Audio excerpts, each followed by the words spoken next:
అలాగే శిక్షించడానికి ఉంది. ఎవరైతే సతీష్ గారు ఆత్మ శాంతించాలి, ఆయన అయితే చనిపోయాడో అది యాక్సిడెంటా లేకపోతే మర్డర్, ఆ మిస్టరీ ఇంకా గౌరవ పోలీస్ డిపార్ట్మెంట్ మనకి ఇంకా ఇచ్చేయలేదు, నోటిఫికేషన్ చేయలేదు. అండ్ ఇక్కడ ఆ రోజు ఆయన డ్యూటీలో ఉండి ఈ పరకామణి సేవలో ఈ రామకృష్ణ అన్నవాడిని పట్టుకున్నారు. ఈ రామకృష్ణ అనేవాడిని వెనక్కి వెళ్తే పెద్ద జీఆర్ ఆశ్రమంలో పనిచేస్తున్నాడు. వీడిని తీసుకొచ్చి అరెస్ట్ చేసిన దగ్గర సతీష్ ఎవరండి కేసు పెట్టడం కంటే మరి పోలీస్ అధికారి ఆయనే. ఇప్పుడు పరకామణి సేవ ఎవరైనా మీ దగ్గర విజువల్స్ ఉంటే వేయమ్మా ఒకసారి. కడ్బ నీళ్ళతో చూసినావు కదా, లుంగి లోపల ఇది ఉంటుంది, దాన్ని ఫుల్ ఫ్రిస్కింగ్ చేసి ఆవిడకి పంపిస్తారు. ఇది 74,000 రూపాయలు విలువ చేసే డాలర్లు వాడు దొంగలించింది రెడ్ హ్యాండ్ గా పట్టుకున్నాడు ఆయన, ఆ సంబంధిత అధికారి ఆ రోజు నాడు. అది ఎప్పుడు జరిగింది? ఏప్రిల్ 23లో అమ్మా. దాని తర్వాత నీకు తెలుసో తెలీదో లోక్ అదాలత్లో సెప్టెంబర్ 23లో, అంటే ఆయన మీద police station Tirumala police station number 2 station లో సెక్షన్ 379 అండ్ 381 కేసెస్ ఫైల్ చేయబడ్డాయి. ఇవేవి కూడా యావజ్జీవ కారాగార శిక్షలను ఉరి శిక్షలు వేసేవి కాదు.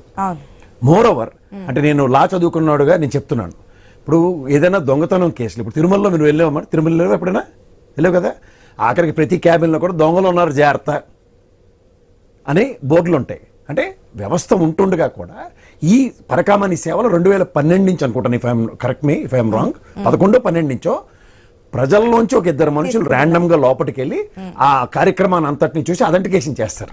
సో ఇక్కడ so many checks and barriers ఉన్నాయి. వీటిల్లో కూడా ఇప్పుడు మనుషుల్లో రేరెస్ట్ గా కొంతమంది దొంగతనాలకు అలవాటు పడిన వాళ్ళు ఉంటారు, వాళ్ళ నుంచి పరిరక్షించడానికే పోలీస్ వ్యవస్థ ఉంది. ఇక్కడ ఆ డ్యూటీలో ఉన్న పోలీస్ ఆఫీసర్ ఏదైతే కన్ఫెస్ చేశాడో పట్టుకున్నాడో ఇతను సంబంధించిన విషయంలో లోక్ అదాలత్ చాలా మంది చాలా లైటర్ వెర్షన్స్ మాడుతున్నారు. కోర్టు ఫస్ట్ ఆఫ్ ఆల్ ఒక దొంగ ఎవడైనా దొరికినా ఆ దొంగకి జరిగిన విషయంలో సొమ్ము రికవరీ అయిందా లేదని ఫస్ట్ కన్సర్న్ అధికారిని అడుగుతారు. ఎస్, అది రికవరీ అయింది, డబ్బులు ఆ 74 విలువ చేసే డాలర్లు రికవర్ కాబట్టి. రెండో పాయింట్ ఏంటంటే ఇతన్ని జైలు, నేను చెప్పాను కదా ఏప్రిల్ 23 నుంచి లోక్ అదాలత్ అన్న దగ్గర నాట్ లెస్ దాన్ 100 days పైనే అతను జైల్లో ఉన్నాడు. రెగ్యులర్ ప్రాసెస్ లో బెయిల్ రావచ్చు. అసలు పెట్టిందే తప్పుడు కేసులు, ఆయనకి పెట్టాల్సిన కేసులు అవి కాదు అనేది కదా ఇప్పుడు వస్తున్నటువంటి కాదమ్మా. మళ్ళీ అనమాట దొంగతనంకి ఇంకే కేసులు పెడతారు.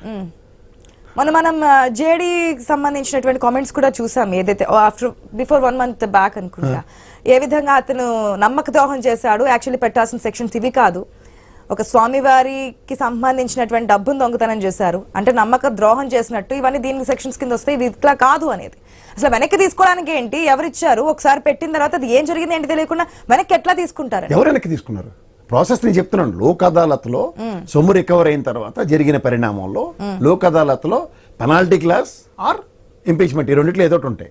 సో ఆల్రెడీ ఇంపీచ్మెంట్ జరిగింది కాబట్టి పెనాల్టీ క్లాస్తో అతనికి బయట తీసుకొచ్చారు. ఏదన్నా దగ్గర అతను ఈ రోజు దాకా నేను సంపాదించిన ఆస్తులు లేకపోతే నాకున్న ఆస్తులు దేవదేవుడికి నేను పేరును రాసిస్తాను అన్నది జరిగింది. ఇప్పుడు టీటీడీ బోర్డు విషయం మాట్లాడతాం. ఇప్పుడున్న పార్థసారథి గారు కానీ లేదంటే ప్రశాంతి మేడం గారు కానీ ఇప్పుడు ఎమ్మెల్యేగా ఉండి ఇప్పుడు మినిస్టర్గా ఉన్న వీళ్ళు కూడా పాత బోర్డు మెంబర్లు 33 మందిని విచారించిన దాంట్లో బోర్డు మెంబర్లు ఉన్నారు. పాయింట్ 1. ఇప్పుడు ఉదాహరణకి వీళ్ళందరూ డిసెంట్ ఉంటున్నారు. ఇప్పుడు ఉదాహరణకి మనకి సుధామూర్తి మేడం కూడా ఉన్నారు బోర్డులో. సుధామూర్తి మేడం ఉదాహరణకి ఆ రోజు మినిట్స్ ఉన్న దగ్గర ఉండొచ్చు, ఆబ్సెంట్ అవ్వచ్చు, but she had a right to write her dissent కదా. డిసెంట్ ఎవరైనా ఇప్పుడు ఉదాహరణకి 33 మంది 40 మంది ఉన్న బోర్డులో ఓ 10 మంది వ్యతిరేకించి ఉంటారు కదా, వద్దండి అతను దొంగతనం చేశాడు అంచేత అతన్ని రీఇన్స్టేట్ చేయకూడదన్న ఒక డిసెంట్ నోట్ మీద ఎవడన్నా మాట్లాడుతున్నాడు కనుక్కోండి. ఆ డిసెంట్ నోట్ ఇచ్చిన వాళ్ళతోనే కదా ఫస్ట్ ఎందుకు మీరు ఆ రోజు డిసెంట్ ఇచ్చారు, మళ్ళీ అతన్ని జాబ్లో రిట్రీవ్ చేయడానికి ఎందుకు పెద్ద జీఆర్ ఆశ్రమంలో చేస్తున్నప్పుడు అన్న దాని మీద ఎక్కడైనా విచారణ జరుగుతుంది. అదేం జరగకుండా ఈ మీడియా ట్రయల్ అంటారు దీన్ని, మీడియాలో వచ్చిన ఊహాజనిత వార్తలతో వీళ్ళు మనందరికీ జడ్జిమెంట్లు పాస్ చేస్తారు చాలా మంది.